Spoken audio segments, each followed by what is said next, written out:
Alright, let's just breeze through this, shall we? A lot of this year was miserable, next year might be better, but who knows by this point. Well, now that we got that out of the way, it's Christmas again! While you're all gathered around the tree and probably enjoying your gift exchanges, I say it's time to get back into some Christmas movies. In the past, we went through movies at different levels, from your Christmas carols to your Rankin Basses, and those huge trips from the Rhapsody Christmas tree varieties. But there's another field of Christmas movies that we have yet to cover entirely. The Christmas movies that were inspired through cherished, or mostly cherished, Christmas songs. I'm pretty sure we're no strangers to those songs that keep playing on the radio this time of year.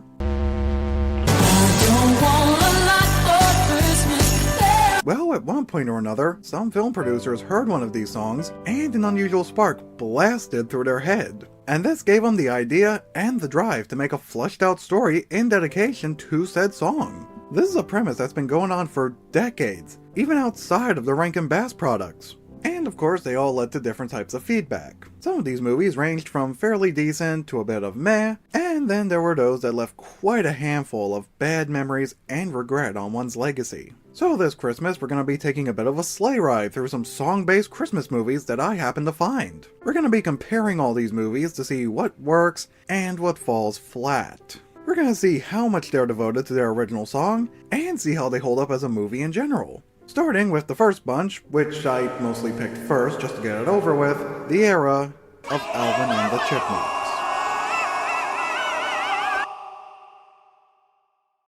Going back as far as 1958, the Chipmunk song was first brought to us by Ross Bagdasarian, also known as Dave.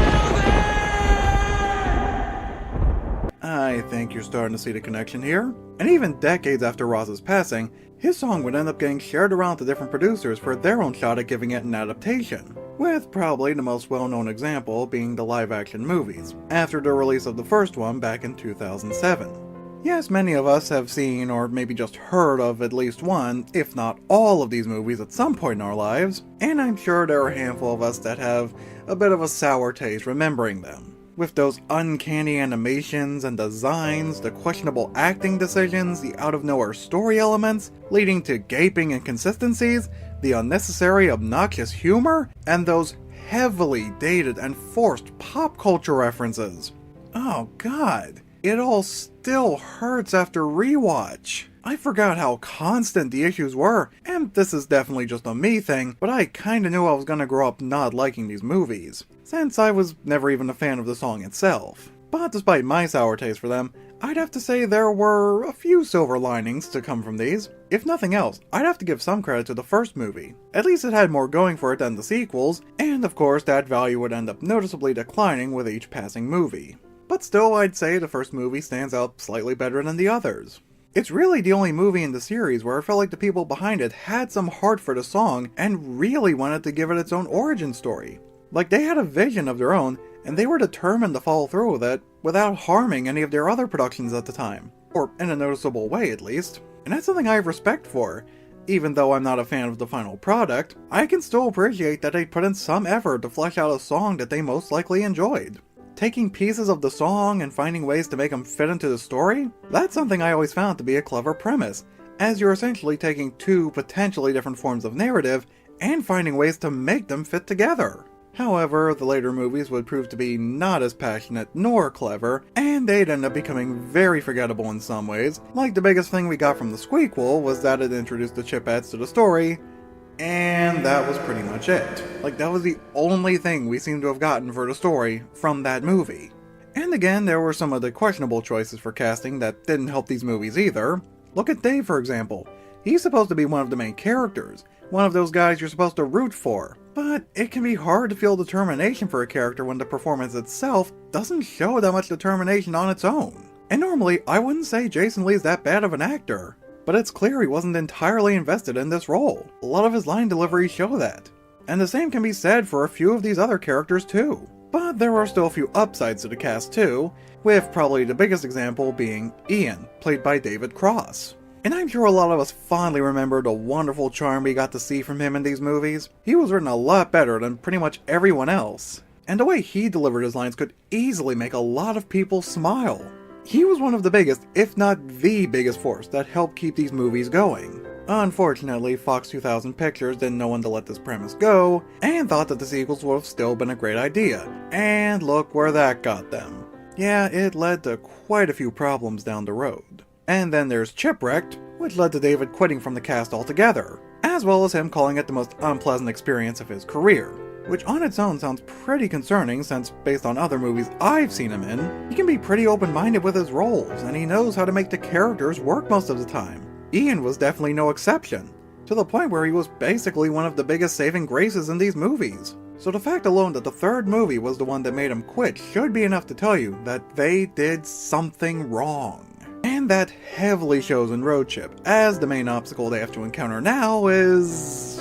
what exactly? An air marshal? A bunch of babysitters? Miles? Maybe? I don't know, this movie feels a lot more confused than the others. And by this point it was obvious they didn't know what they were doing or where to go with it anymore. So this seems to be where they gave up on it. And we haven't really had any other Chipmunk productions outside of this since then, except for that more recent show that came out. Alvin! Yeah, that one. France decided to take a shot at this franchise themselves a few years ago, and... oh god, they look freakier than ever. Honestly, if you're looking for a more passable adaptation, I'd have to go with the 1983 show, or the movie, The Chipmunk Adventure. Though I wouldn't say they're a must-watch either, but they still had a much better job capturing the premise and portraying what they were trying to do with these characters. And the standard 80s animation style does a surprisingly good job displaying the atmosphere. Like, you could take a bunch of the visual jokes they gave us in these live-action movies, draw them out in this style, and I'm sure they'd give off a more appealing presentation. Overall, these are certainly not the types of movies for sharing Christmas spirit. Maybe the first one, but you can tell they were definitely straying away from that kind of feeling in the later movies. And I can't tell if it's because they were either told to go that route, or if the writers themselves just didn't want to. Either way, I can't help but feel they were just trying to neglect the original source from the later movies. And you could argue the original show and movie didn't have as much of the Christmas atmosphere either, but at least those had more charm in the details and story that fit them better and made them more watchable. While most of the charm in the live actions can be compared to the old dusty memes nowadays. And as a result, it was only a matter of time before people would start cringing at these. Next we've got a movie, and all of a segment to itself. Yeah, I've looked pretty thoroughly through these movies, but I couldn't really find any others that could be compared any closer than the rest I'm covering in this whole special. And in some ways, this movie just feels like a completely different anomaly of its own anyway. So, I guess I should congratulate this film. Grandma Got Run Over by a Reindeer. It ended up getting its own spotlight here, and I'm sure it's proud of that. So the original song was brought to us back in 1979, and delivered by Elmo Shropshire. Despite this being his most iconic song to many, it was still met with some hit-or-miss results for decades. So I'm sure a lot of these people were surprised when word got out in 2000 that there was going to be a movie for this very song. Now, much unlike with the Chipmunks, it wasn't followed up by a wall of unnecessary sequels, so that's a good start. But that still didn't stop the movie from being the enigma it's known as today. Like, I highly doubt there were many fellows who've had high expectations for a movie dedicated to this kind of song at the time.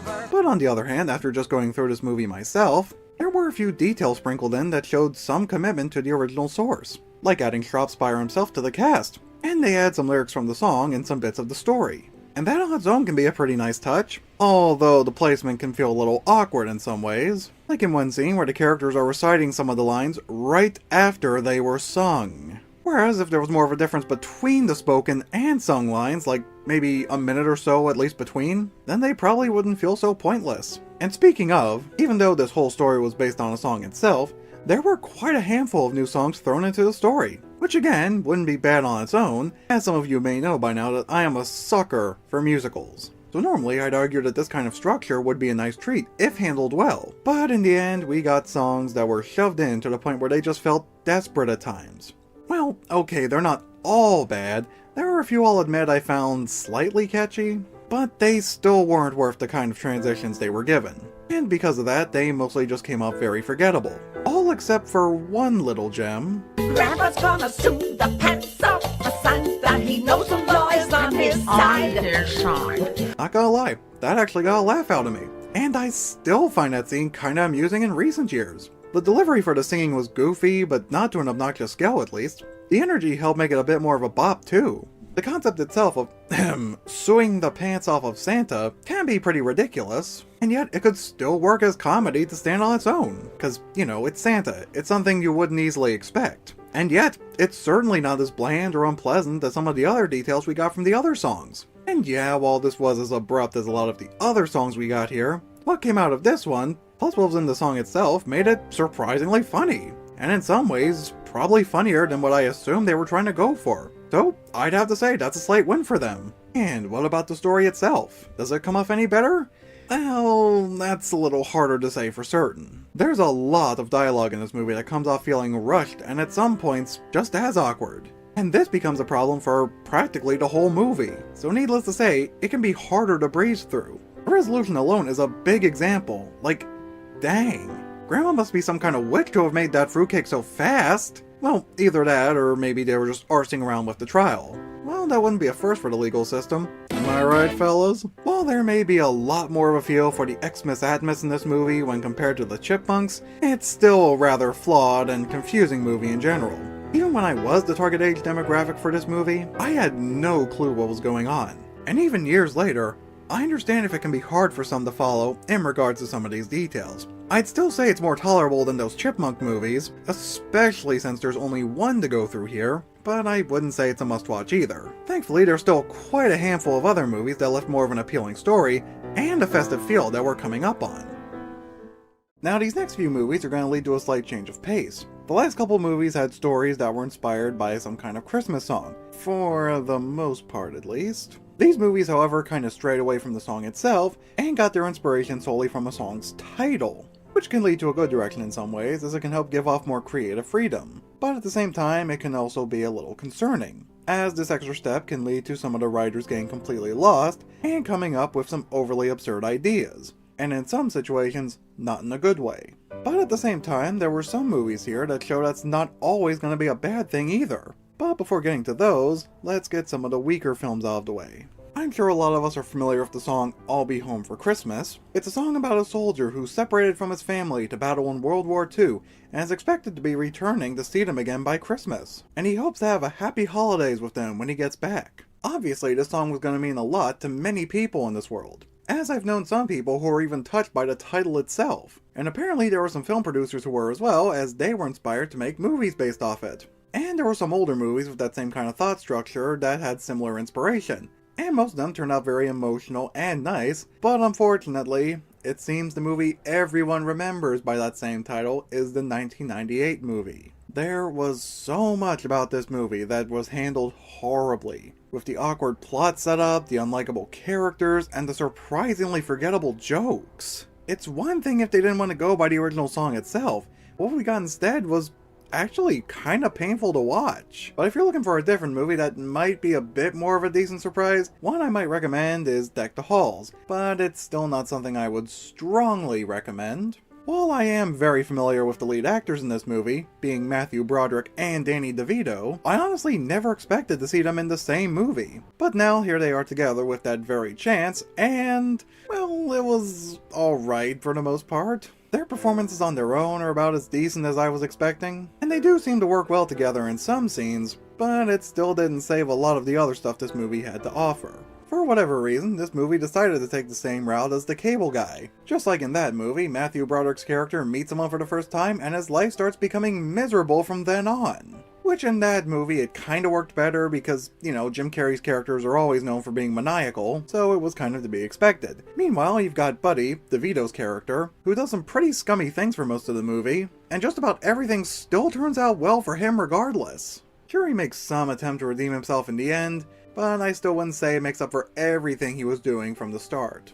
But before wrapping up this segment, we can't go on without bringing up that one movie everyone remembers in this category, Jingle All the Way. Obviously, the title pays homage to Jingle Bells, but again, that movie has nothing to do with the song. But it doesn't really matter, as what we got instead was still pretty decent. From what I heard, this movie was also intended as satire toward the shopping rush everyone's always facing around Christmas and Black Friday. And honestly, that sounds like it could be a potential concept for a lot of comedy and slapstick. And you can definitely feel that as you see everything Howard's putting himself through to find Turbo Man. And I'd say in general, it was interesting they managed to make a whole story out of the shopping situation to such a scale. But like a lot of the other movies we've seen so far, this one had a lot of hit or miss feedback. And again, I can kinda see why here. I feel there were some scenes that solely center around jokes that lasted a bit longer than they should have, and in some ways, I can imagine some people finding this premise itself to be a little too silly for words. But again, this silliness could be interesting for some. I mean, think about it. It's a Christmas movie with Arnold Schwarzenegger, the original Terminator. Take off your clothes. It may come off sounding ridiculous, and yeah, it certainly was. But in some ways, it felt like the people behind this movie kinda knew it was gonna be stupid, but they still tried to have as much fun with it as possible. And whether or not that was the case, I'd say we still got something kinda charming out of it in the end. This movie might have been cute for what it was trying to go for, but we're not done yet. Just around the corner, we're gonna see movies that many have considered to be the most beloved films in this variety. And these movies have managed to keep its charm for decades. So here we are, to what many have considered the treasure trove of Christmas movies. So many beloved classics and all from the same team, the Rankin Bass movies. Now, some of you may remember, I made a whole separate video for most of these movies a while back, so there's not much reason to go that far with these movies again, but I will give a brief summary and add a few extra things I never thought about the first time. The Rankin Bass Christmas legacy goes back as far as 1964, formed by Arthur Rankin Jr. and Jules Bass.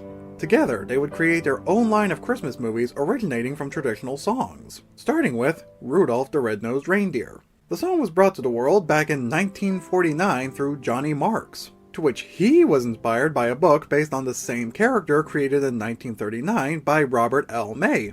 Man, I tell ya, there was quite the history span on this song alone, and the song was already linear enough that the idea for a movie was essentially laid out for them. And there was still plenty of room for these guys to show off their creativity with the special scenes and songs they threw in. So these movies take elements that most people would commonly look at with skepticism nowadays, and they found ways to make them work and come off beautifully. Yeah, these movies may have celebrities thrown in who were relevant at the time, and they were given character designs based on them, and there may have been a hefty abundance of songs thrown into the story. While just about any movie that tries these kind of tropes in recent years are usually seen as elements for self-insert, lazy referencing, and desperate musical transitions, the Rankin Bass movies at least had a unique charm that always helped them keep all that stuff afloat.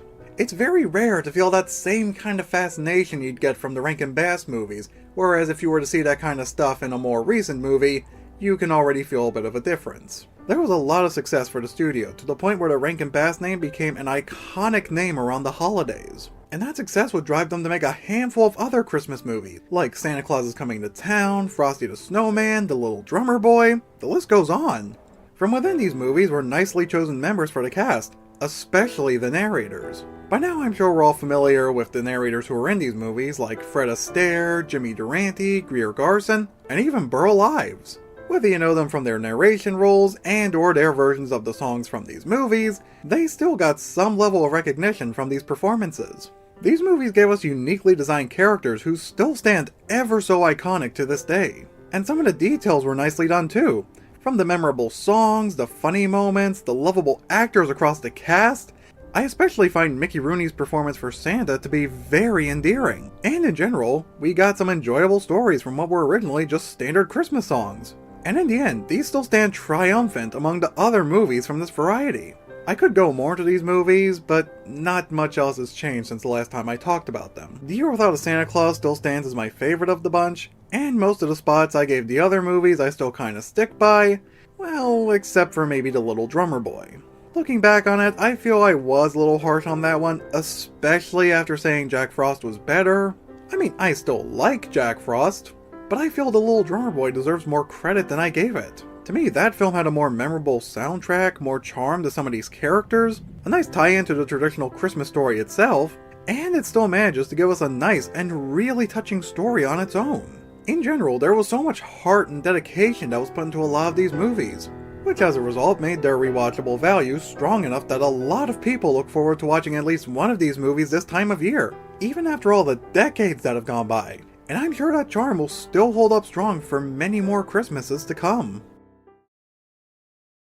Honestly, before looking up movies for this video, I had no idea there were going to be this many. Yeah, I knew about the Rankin movies, of course, and Jingle All the Way, and I kinda remembered Alvin and the Chipmunks. And for a while, I forgot Grandma Got Run Over by a Reindeer even existed, until I started doing research for these. The rest of these movies were more of a surprise for me. And while just about all these movies may have had different levels of quality, most of them shared a similar form of inspiration. And this inspiration helped give the world different movies that can help deliver different levels of festive spirit. Even some of the movies that seem more unlikely might have a chance for some folks out there. So whether or not you happen to be watching one of these movies as the video's playing, I hope you all have a nice viewing, as well as a Merry Christmas to all, and to all a good night. Hey, I actually got through the line this time. Shut that door.